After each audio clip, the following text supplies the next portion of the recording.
Hey there, AP students. I hope that y'all are having a good day. If not, hopefully we can make it a little bit better.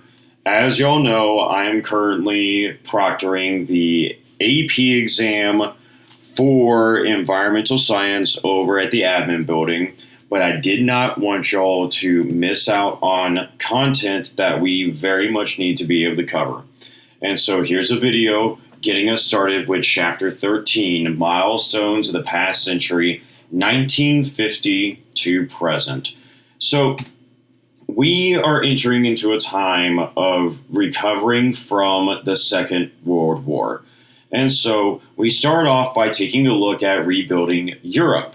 And so Europe is in shambles. After World War II, France is torn up.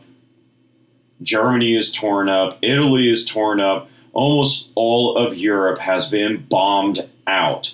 And they are now in need of help to be able to rebuild. But they already had the foundation laid for them. They were already ready for a rapid recovery. And so why is that? Well, that is really thanks to industrialization. That because of industrialization and skilled workers that were already in Europe and Japan, Germany, Russia, and other European countries and other Asian nations were able to recover quickly. But they could not do this entirely on their own, and this is where Uncle Sam comes in. The United States will launch what was called the Marshall Plan.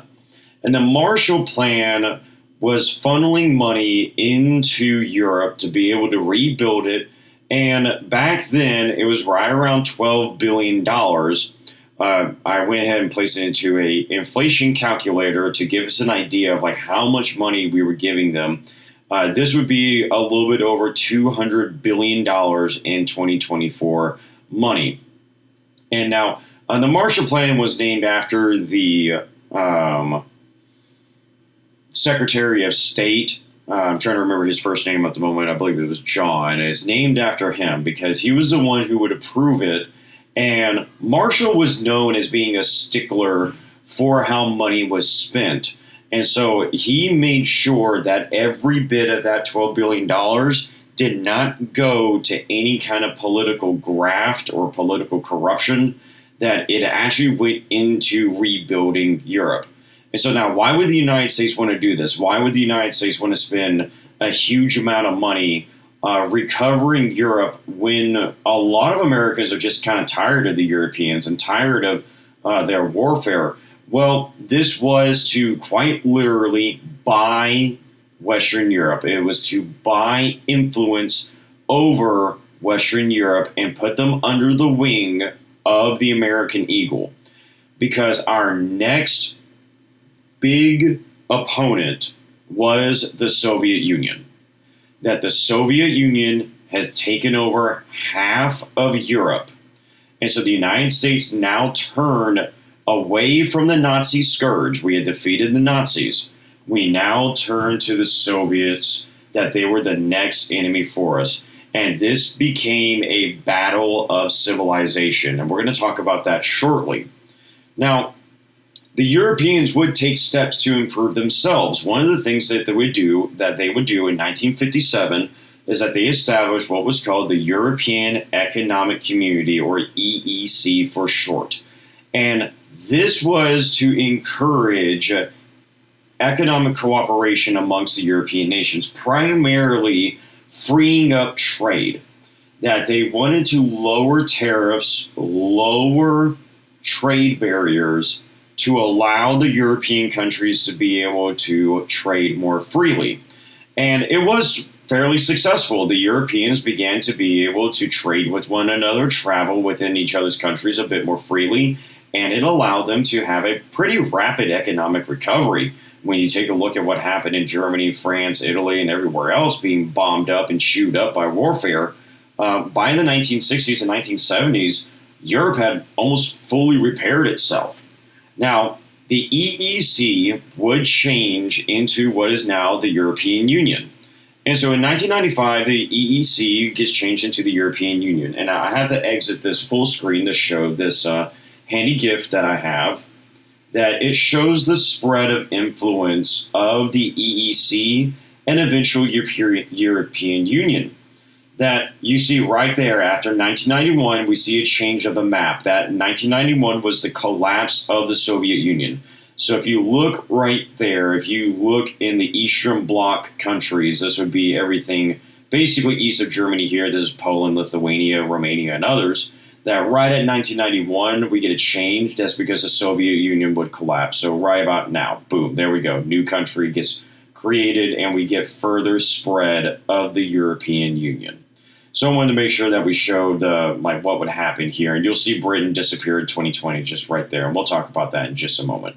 Not in super detail, but talk about how Britain was the start of a new threat for the European Union. And so in 2012, to advance economic cooperation even further, if you were part of the European Union, you had the option to join into an international currency or a universal currency, and they call this the euro. Now, not every European Union nation had to adopt the euro. It was optional. And what it did was that it actually made smaller countries much more wealthy than they were before, because now they had the combined economic powerhouses of larger countries like France and primarily Germany. Germany is if I remember correctly, still the largest economic powerhouse in Europe. I think their GDP is right around $3 to $4 trillion. It's about the state of Texas or California, one of the two. And this really helped out a lot of the little countries. Now, other countries that were economic powerhouses that would have greatly benefited the European Union joining the euro was Britain. But Britain decided to stay with the sterling pound. They kept their local currency. And good for them, because the British are very, very, very good financiers. They've managed to keep the sterling pound very steady over the years. They have an excellent banking system. Now, modern day, there is a threat to the European Union, and this is due to fragmentation of nationalism.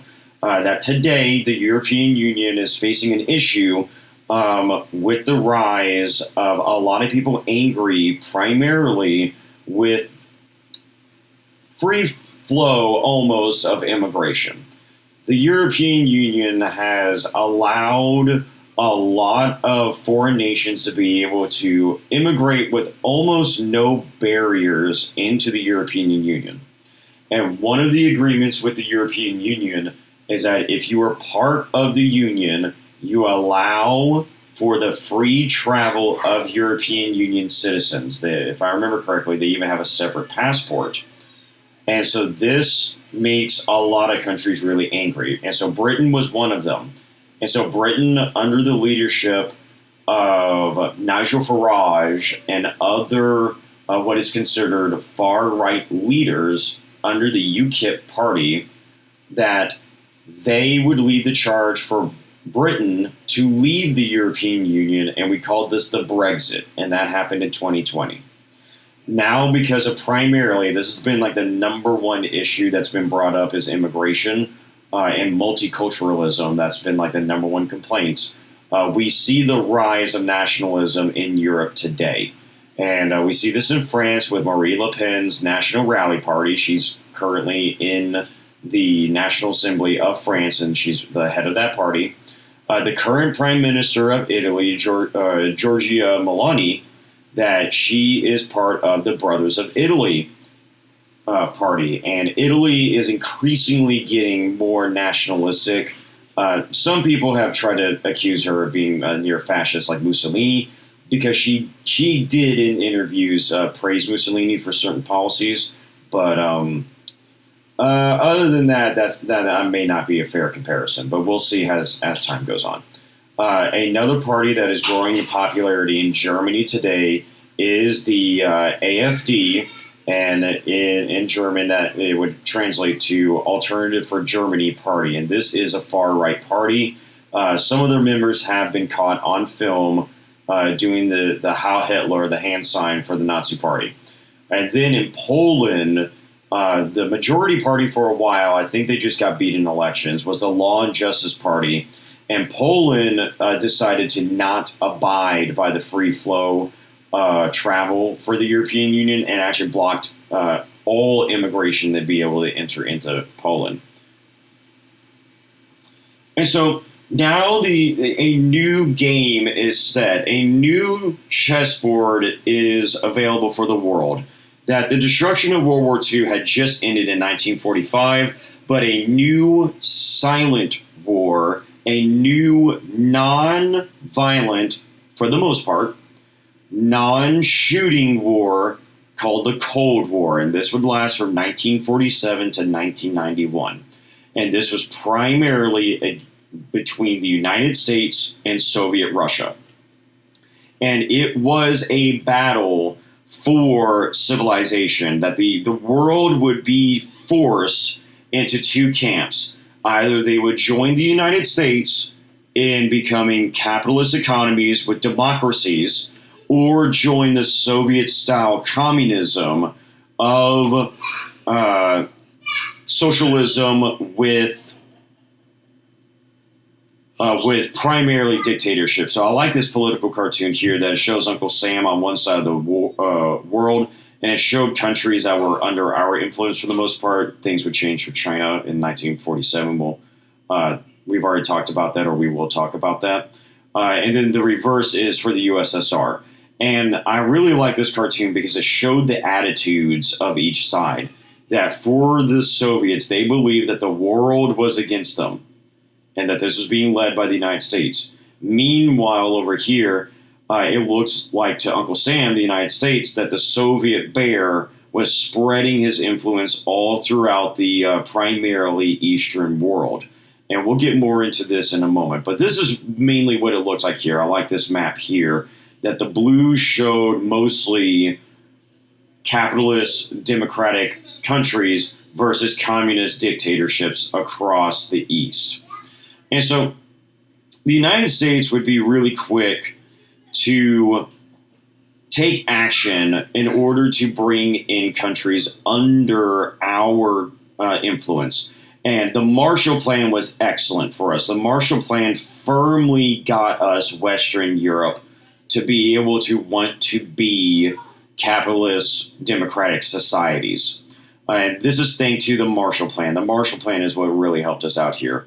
The other is that the United States and Japan is that we would aggressively make sure that Japan had no notions of imperialist moods again, that we would force Japan to no longer have an active military. And so that means that Japan is wholly dependent on the United States for defense. And they're still pretty much that way today. Japan has this thing called the National Defense Force, if I remember correctly, or Forces for Defense. It's not officially a military, so it doesn't violate our agreement, but they're kind of there in case invasion happens. But the United States has so many bases across Japan that if China or anyone else foolishly try to take Japan, they would have to deal with us. And so not only would we force them to get rid of their military, we would also make sure that they instilled a democracy. We actually made them sign a constitution that was very similar to our own. We would make sure that the emperor was stripped of all powers except for ceremonial. The Emperor of Japan, Hirohito, would request that we kept the position open as a cultural figure. The Emperor of Japan still exists, but he has no power, zero, none, not whatsoever. He has no say in the matters of Japan. It's now all about the Prime Minister of Japan.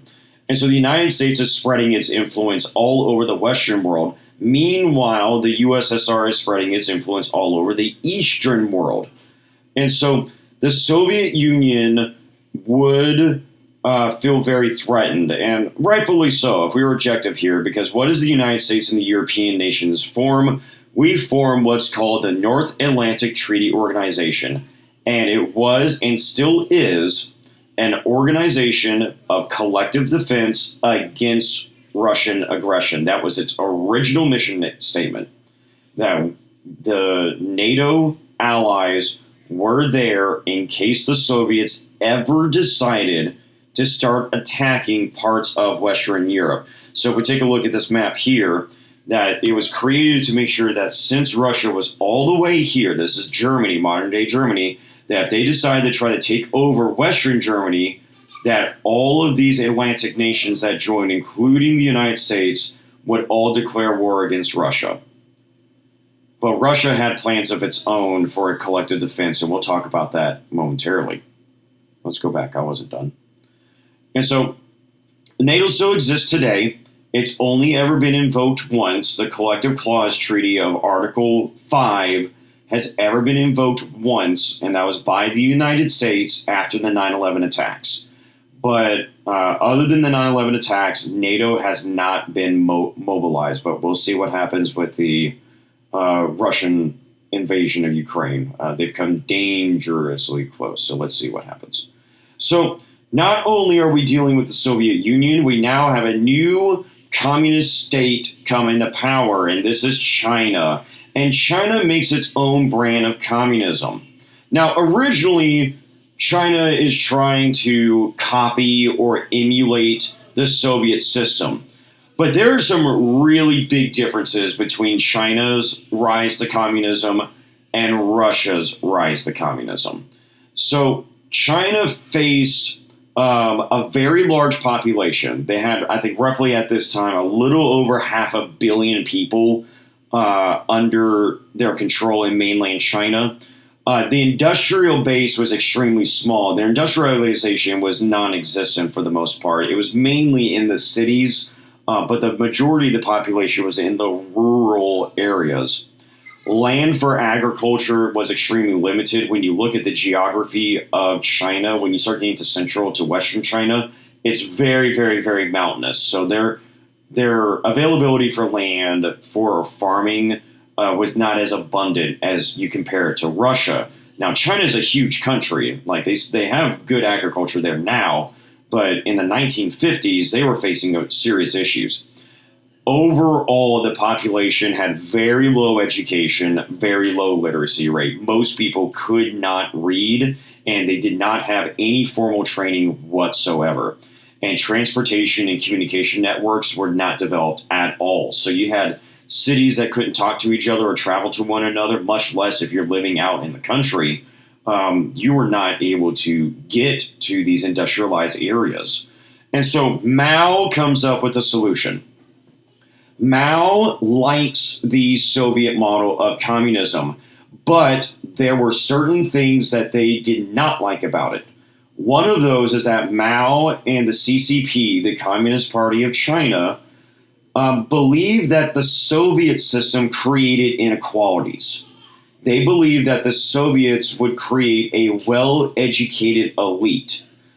And this is mostly true. The Soviets would create another system of inequality through education. This is just a byproduct. It wasn't exactly on purpose. It's what happened as they were developing. And so China viewed this as a major departure from Marxism. They are more purist. Mao was a bit of a purist when it came to Marxism. That he said, Marx said, this Karl Marx, that all inequalities should be eliminated. Any inequality, all inequalities, whether it is economical, educational, racial, any inequality should be eliminated. Now, Russia was not able to do that. And the Russians were okay with that. The Soviet system was working for them. The Chinese did not want that inequality, so they made some changes.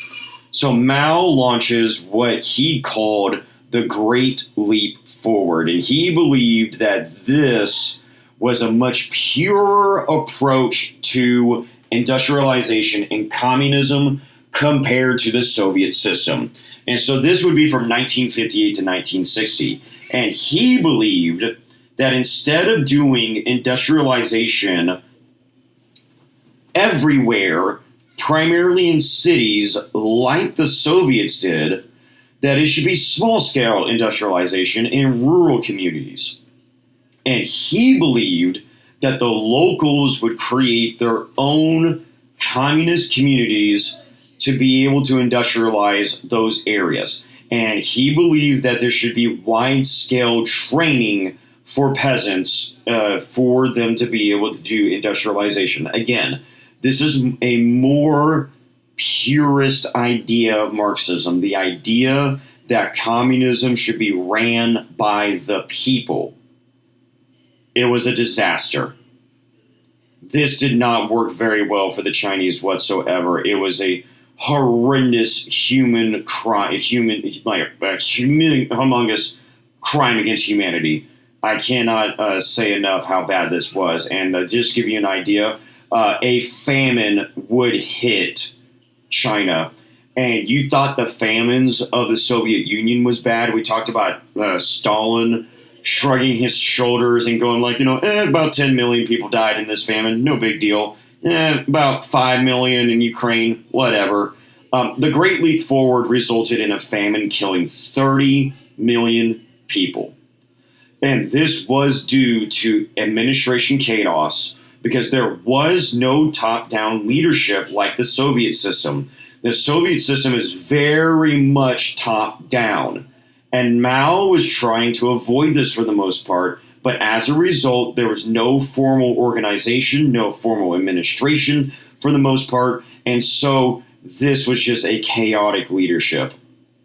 We had disruption of markets that people were not able to buy and sell agricultural goods very efficiently whatsoever. Terrible weather would destroy crops, and peasants' inexperience at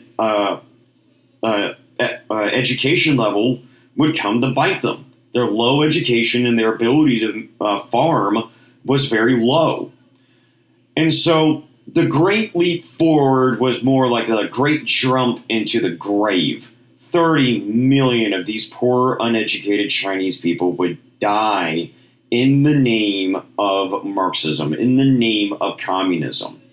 Mao was not done with that, just that. He did not just want to industrialize the economy with the Great Leap Forward. He wanted people on a cultural level to accept communism. And so he puts into what is called the Great Proletariat Cultural Revolution. We call it the Cultural Revolution for short. And so this was a violent movement. There is no other way to say this. The Cultural Revolution was meant to be a test of purity for people. Of are you with or against Marxism? And they would get really tricky in the ways that they would get people to be enemies of Marxism. And so this resulted in massive suppression, massive censorship, massive events of public humiliation and torture.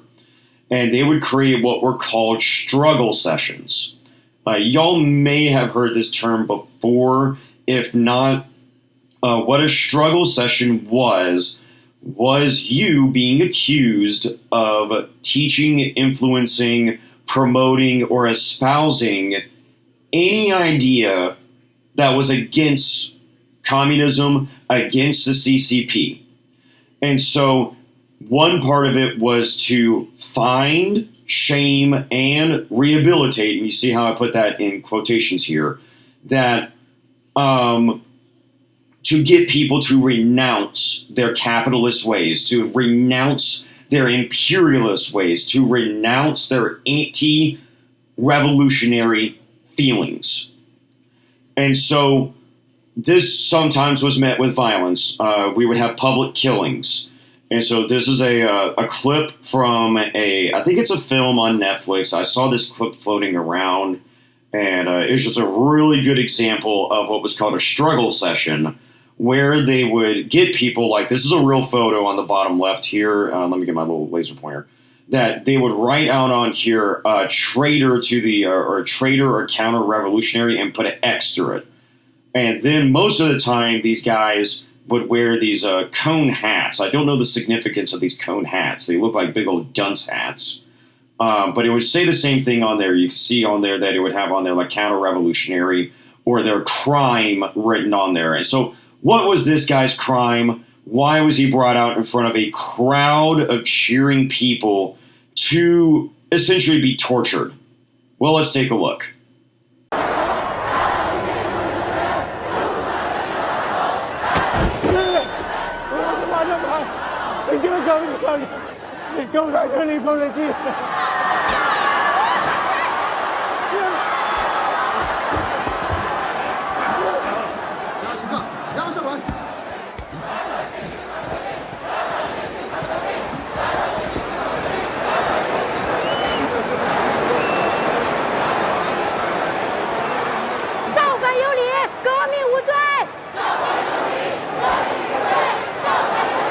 叶哲泰，面对广大革命群众，你老实交代，你是不是精通各种力学？你曾经是我的学生，你应该很清楚。老实点儿！叶哲泰，在基础课上，你是否擅自加入大量相对论的内容？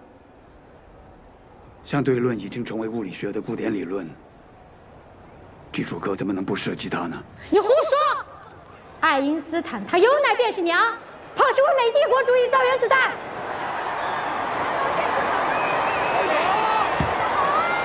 把他妻子带上来，他才是人民的物理学家。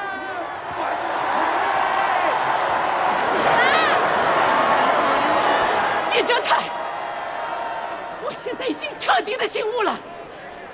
我在革命小将的帮助下，我选择站在人民的一边。大脑反动神术惩罚叶哲泰，打倒一切反动神术权威，造反有理，革命无罪。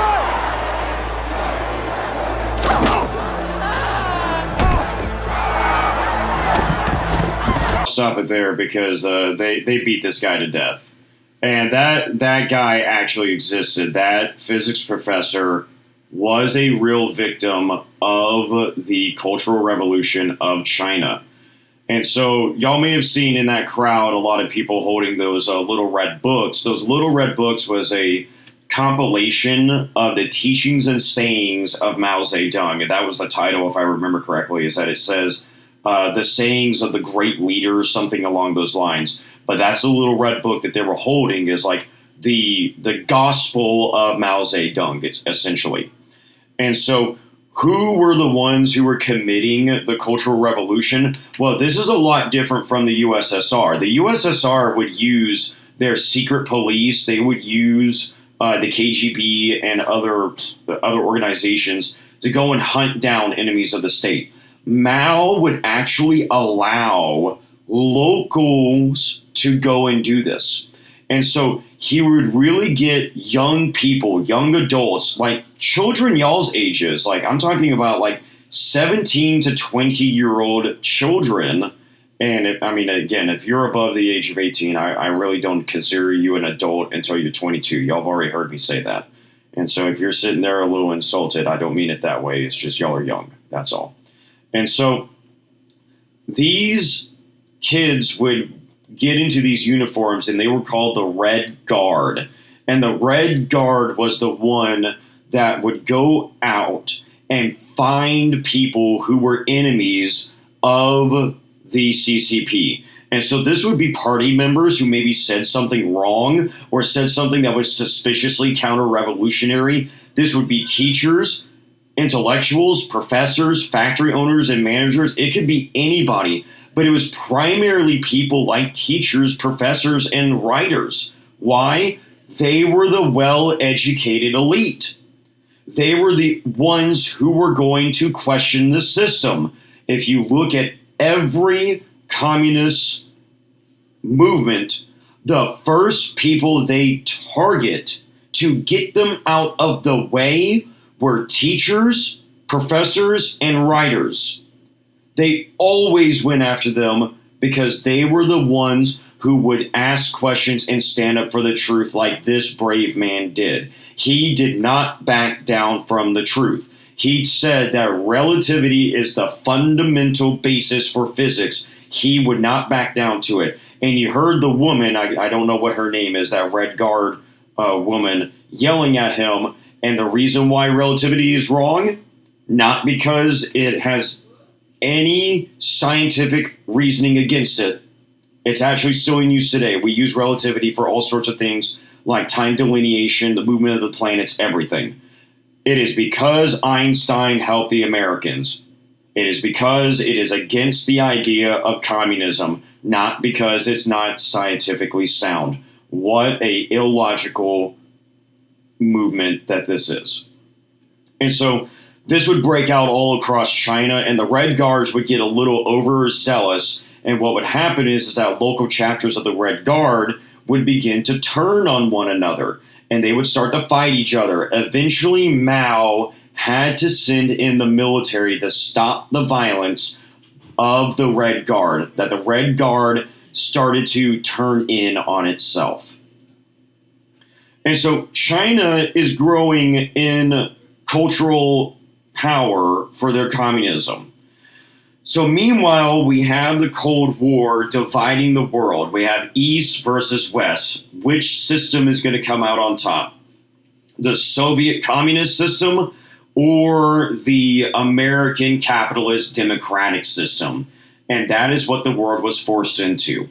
And so we do get some military conflicts. Most of this war was not there were no shots fired between the USSR and the United States. That didn't happen. Instead, we would fight wars through proxy and other means, and we'll talk more about that in just a moment. So the United States and the European Western countries would form together into NATO. In response, the Soviet Union would create the Warsaw Pact in 1955. And this was getting the Eastern Bloc countries, so this would be countries east of Germany. Essentially, all of Eastern Europe would join the Soviet Union, and the Soviet Union would make the same promise with them as the NATO allies. If America or anyone else attacks you, we will attack with you. We will defend you. And so the game is on. Both of the superpowers, the United States and the Soviet Union. Yes, the Soviet Union was considered a superpower. I kind of disagree with that, but that's what a lot of contemporaries say, so we're going to roll with it. So both superpowers would build up massive defenses all across Europe in order to be able to stop one another across the continent. And not only would we cut off communication, we would just cut off trade and everything from one another. And so we gave the name Iron Curtain as this border, that it was near impossible for either side to be able to penetrate the other. And so both of us, the United States and the Soviet Union, we would turn to spycraft. So this is where the CIA, formed in 1947, would come in, and the KGB. Please don't ask me what that stands for. I don't speak Russian. And so the KGB would come into creation in 1954. It used to be the MGB from 1946 to 1953, and before that, it was the NV something something and another acronym and some other Russian organization. It changed several times. But the primary spy organizations that were going after one another was the American CIA and the Soviet KGB. And this would fuel a race for technology, that we would both engage in covert operations against one another. The KGB would try to come to the United States and spy on us. The CIA would try to go into Russia to spy on them. And we would create new technologies to be able to help us spy on one another. And so the United States creates this awesome spacecraft, not yet, spy plane called the Lockheed Martin U-2 aircraft. And the Lockheed Martin U-2 spy plane was able to fly 70,000 feet in the air with a single engine at 500 miles per hour. No other aircraft existed like this. And for a long time, the United States was able to take pictures and fly over the Soviet Union undetected by radar. And even if they found us, even if they found a spy plane flying over them, their missiles would not be able to reach. It was not until we have Francis Gary Powers, that's the man on the bottom right, that he was flying over Soviet Russia, that he was caught on radar, and the Russians so happened to be able to get missiles in the air, and they shot down the aircraft. This triggered an international incident called the U-2 spy plane incident, where we would trade spy for spy between the Soviet Union and the United States. We would give them a spy that we caught, and we would get our spy back. By the way, both countries would totally lie and say, no, these aren't our spies, but we still did it anyways. And so we also get the space race, and this triggers the space race. The first man-made object in space was in 1957 with Sputnik. The Soviet Union beat us to space. Not only did they beat us to space, they beat us every which direction going into space. Like, holy moly.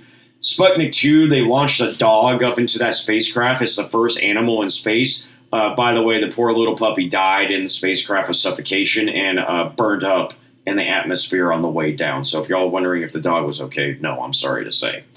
Then the Soviet Union launched Luna 1, 2, and 3. These were the first objects on the moon. Luna 1 would land on the moon's surface first. Luna 2 would go on the dark side of the moon. And Luna 3 took pictures. So the Soviet Union is kicking our butts, and then they rub our face in it by launching a Yuri Gagarin into space, and he's the first man in space in 1961. With Yuri Gagarin, we have our president, President Kennedy, that he makes the announcement that the United States will land a man on the moon by the end of the decade. Now, unfortunately, Kennedy gets assassinated here in Dallas, but we continued his mission.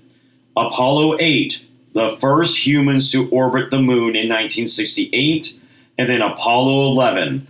We launched these men into space.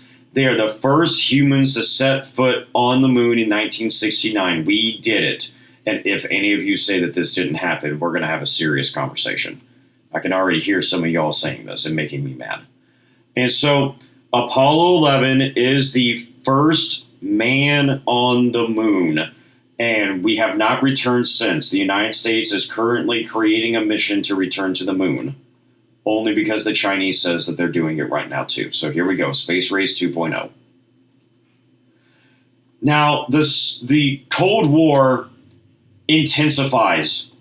The symbol of the Cold War, the thing that would really signify that the Cold War was on, was the Berlin Wall.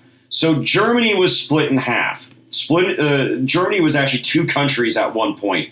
That we had Western Germany, which was the democratic capitalist country under the influence of the United States, and then we had East Germany, which was under the control of the Soviets. Now they claim to be the independent nation of the GDR, but yeah, right. Let's not make a joke, okay?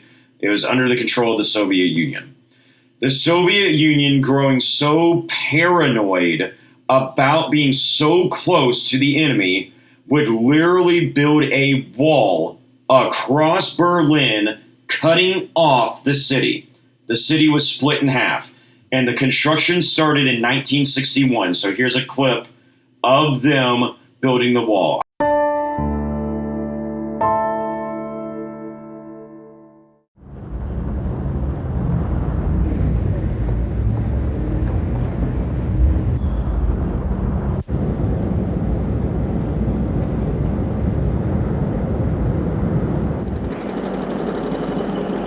So you can see here that they're bringing in the dogs, the barbed wire, these huge concrete blocks. These are the Soviets and the Germans building this wall. And it is heavily fortified. They have gun towers at these outposts, and it is patrolled 24/7. And you can see the wall is getting higher and getting higher.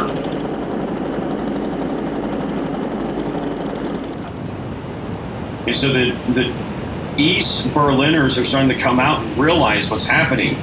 That the Soviets are building this border, and they're literally splitting families apart. They're splitting people away from their people, and some try to make it over in a cot.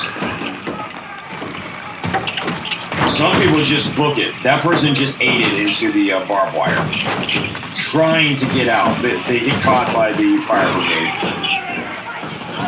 We see people jumping out of buildings trying to get from East Berlin into West Berlin before the final pieces are laid in. And it was not until 1989 that the wall is finally taken down. And the fall of the Berlin Wall was a monumentous event. It signaled to the entire world that the Soviet Union was about to fail. And so we'll talk about that more later. Now, let's say after the Berlin Wall was built and you decide that you tried to escape. Well, this is a clip from the movie Bridge of Spies. I highly recommend this movie. It's, if I remember correctly, rated R. You got to ask your parents. But this is a great movie about a American lawyer, James Donovan, that he goes over into East Germany to try to rescue Americans that were under the authority of the GDR and of the Soviet Union. And it's actually Francis Gary Powers. He actually was the lawyer that arranged the exchange for Francis Gary Powers and the Soviet spies. So let's say that you are trying to escape East Berlin and you decide to try to jump over the wall. Let's see what happens.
From 1961 to 1989, we believe that right around 150, right around 140 of the 150 people would die trying to get over the wall. They were either shot to death, which I think they said that there was about 100 people shot to death.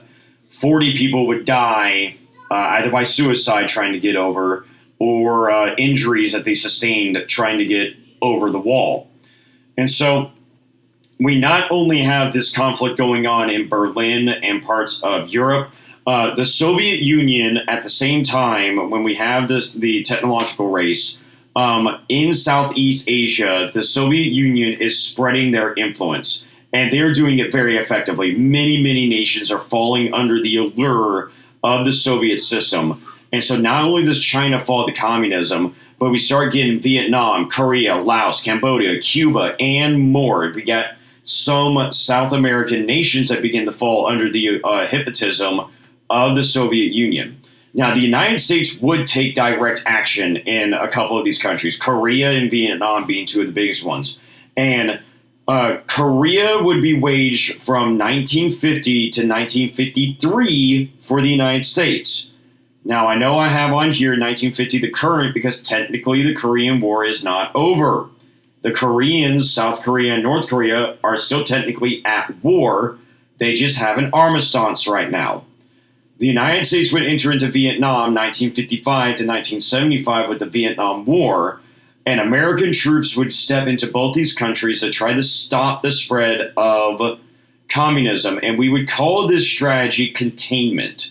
That the idea was that we were trying to stop the spread, the immediate spread of communism. And so this is what we would call a policy of containment. And now the United States would have a very tough time justifying these wars. We are now just leaving World War II, which many veterans are recalling the horrors of war that they have there. We still are recovering from World War I, and now we have another war, the Korean War. Now, the Korean War was still being filtered through the lens of the government. And so people would see newsreels like this one.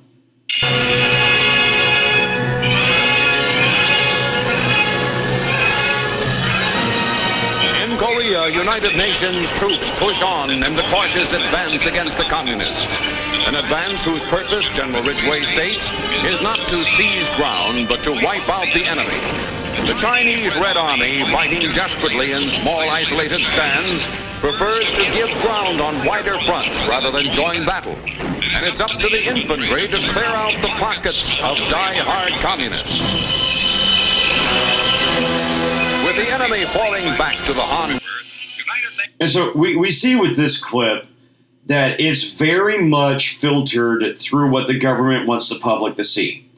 That we see the American troops pushing through and defeating the communist scourge, and we are now at the 38th parallel. And it seems almost like an entertainment film.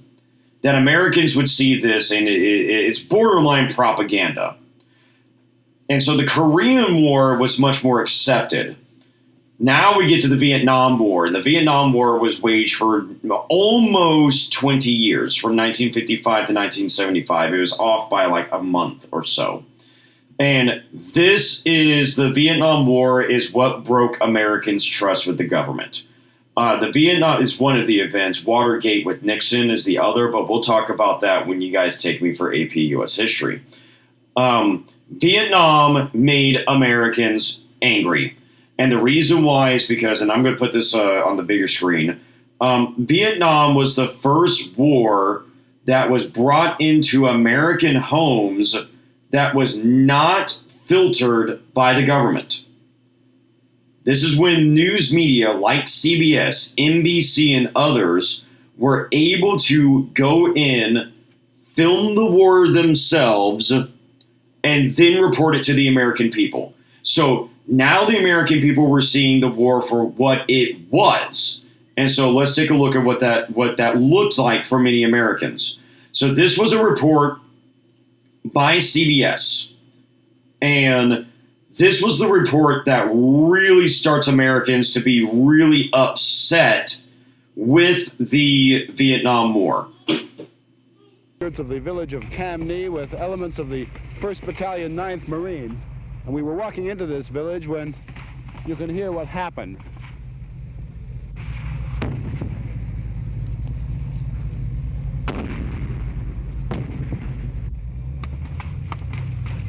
Con, let's move in with those other guys.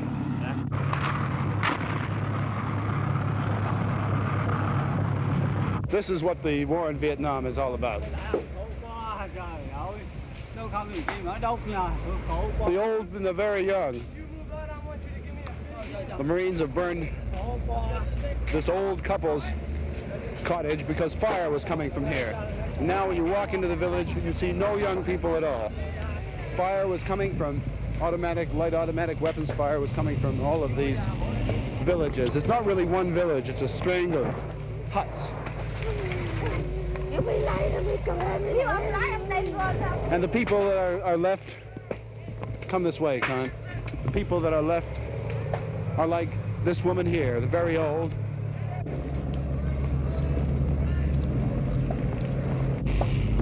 Been in action like this before, Marine? No, I haven't. Not like this, I haven't. Did you set fire to these houses here? No, we were just off to the left of it when it was burning. Were you getting fire from them? Somewhat, not too much. Just a little sniper fire. It first appeared that the Marines had been sniped at and that a few houses were made to pay. Shortly after, an officer told me he had orders to go in and level the string of hamlets that surrounds Cam Ni village. And all around the common paddy field that feeds these hamlets, a ring of fire. 150 homes were leveled in retaliation for a burst of gunfire. In Vietnam, like everywhere else in Asia, property... This was one of many examples that Americans were seeing in their homes, and the government was not able to control the narrative anymore. You can see that the news report is very unscripted, that the reporter is walking around, he's a little lost for words trying to figure out what message to send. And you even hear him instruct the camera operator of like, hey, come here, look at this. Like, it is no longer a scripted entertainment film like the top one was, that it shows the Americans as the good guys. It shows the Americans fighting the enemy back. That CBS report showed what actually was happening in the war, and it was a very unflattering image for the United States. This idea that the Marines were going in and burning down villages, and it wasn't the huts of soldiers that they were destroying, it was the huts of the elderly. It was the huts of the elderly and little children and women. And so people start getting really mad. They start becoming anti-war very quickly. And not only anti-war, but anti-soldier. We have a lot of reports from Vietnam veterans that they would return home in the airports and they would try to make their way to the bathrooms to change out of their uniforms so no one would see them. Why? Because a lot of the Vietnam veterans, unfortunately, when they got home, there would be protesters waiting for them, and they would spit on them, call them all sorts of horrific names like baby killer, and they just did not want to deal with the abuse at home. They just came home from this awful war in Vietnam. And again, we'll get into more detail about the Vietnam War when y'all take U.S. history. But it was because of live news media that Americans finally began to understand how awful war was. I'm talking about everyday Americans. That the government now could no longer filter what the American people could see anymore. And so after the Tet Offensive in 1968, this was a surprise attack on Americans in Vietnam. Once again, also filmed and sent to people's houses that they saw American troops struggling to fight back the communists. You see little children and women hiding, trying to get away from the gunfire. And finally, in 1975, the Americans, we pull out of Vietnam. That we pull our troops out of Vietnam, and the communists get their victory. So the United States, by all accounts, is not doing very well at the containment of communism. It's not until we get Afghanistan that the Americans finally get a win, but we didn't do it. The Americans did not enter into Afghanistan during the 1970s and 1980s, primarily the 1980s. That the USSR was spreading its influence outside of Asia and Europe and now going into the Middle East. And so their sights were now on Afghanistan. Afghanistan had recently been taken over by a Marxist party named the People's Democratic Party of Afghanistan, or PDPA for short. Now, the USSR was more than happy to help them because this would be another country to join them, another country to be under their influence. And so the USSR would help them stage a coup against the national government. But once the USSR helped them and began to start building in Afghanistan, the USSR would bring in changes. And to the Soviets' credit, they viewed women on the same level as men. And so they would bring in women's liberation. They would open up economic opportunities for women. They would allow women to have a political voice. They would allow women into public spaces. They would allow women to be on par with men. But this would be the undoing of this friendship.